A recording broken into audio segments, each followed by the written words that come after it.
నెల్లూరు జిల్లాలో bird flu కలకలం రేపుతోంది. పొదలకూరు, కోవూరు మండలాల్లో భారీగా కోళ్లు మృతి చెందగా అధికారులు కోళ్ల శాంపిల్స్ భోపాల్ ల్యాబ్కు పంపించారు.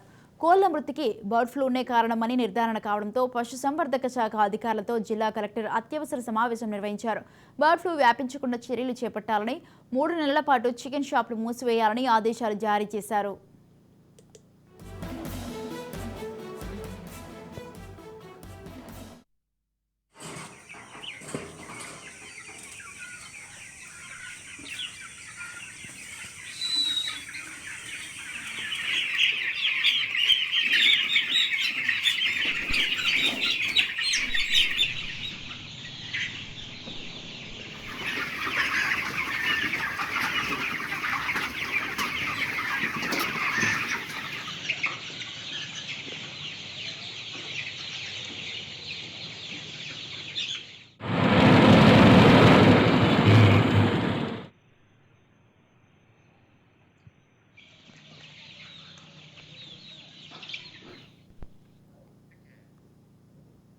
రైట్, ఈ విషయంపై పూర్తి సమాచారం అందించడానికి మా ప్రతినిధి చరిత్ ఫోన్ లైన్ లో ఉన్నారు. చరిత్, చెప్పండి, నెల్లూరు జిల్లాలో అయితే బర్డ్ ఫ్లూ కలకలం రేపడం జరుగుతుంది. దీనికి సంబంధించి మీ దగ్గర ఉన్న అప్డేట్స్ ఏంటి?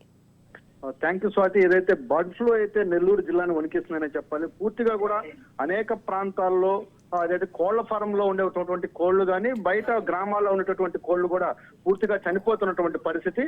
దీంతో నెల్లూరు జిల్లా వాసులు వణికిపోతున్నారు. కానీ చికెన్ తినేందుకు కూడా వాళ్ళు భయపడుతున్నటువంటి పరిస్థితి. ఫస్ట్ పొదలకూరు మండలంలో ఈ బర్డ్ ఫ్లూ మూవ్ అయింది.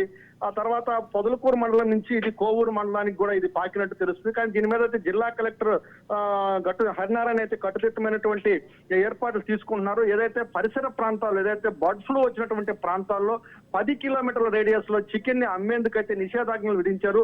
అలాగే ఏదైతే 10 రోజుల పాటు అక్కడ ఎలాంటి చికెన్ కి సంబంధించినటువంటి యాక్టివిటీస్ చేయకూడదు. ఇక్కడ నుంచి కోళ్లు బయటకు తరలించడం కానీ బయట నుంచి కోళ్లు ఇక్కడికి తీసుకురావడం కానీ ఇట్లాంటివన్నీ కూడా నిలుపుదల చేయాలంటూ కూడా క్షేత్రస్థాయిలో అధికారులకు ఆదేశాలు జారీ చేశారు. అలాగే 10 రోజుల తర్వాత బర్డ్ ఫ్లూ తీవ్రత తగ్గితే 1 కిలోమీటర్ రేడియస్ లో ఇదే నిబంధనలు వర్తిస్తాయంటూ కూడా అధికారులకు ఆదేశాలు జారీ చేసిన పరిస్థితి.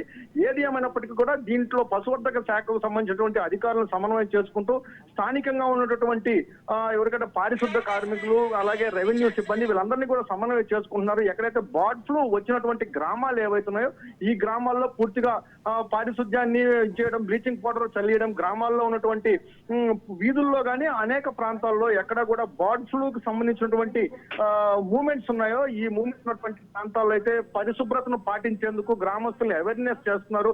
అలాగే రైతులను అవేర్నెస్ చేస్తున్నారు. పూర్తిగా దీన్ని నియంత్రించేందుకైతే కలెక్టర్ తన పరిధిలో కూడా అన్ని చేస్తున్నటువంటి పరిస్థితి. అలాగే గ్రామాల్లో ఉన్నటువంటి సచివాలయాల ద్వారా పూర్తిగా ఏదైతే ప్రాథమిక ఆరోగ్య కేంద్రాల ద్వారా పశువర్ధక శాఖకు సంబంధించినటువంటి సిబ్బంది ద్వారా అయితే ప్రజల్ని ఎడ్యుకేట్ చేస్తున్నటువంటి పరిస్థితి అయితే ఉంది. బర్డ్ ఫ్లూ అయితే మాత్రం నెల్లూరు జిల్లానైతే వణికిస్తున్నటువంటి పరిస్థితి. Right, thank you Charith, thanks for the details.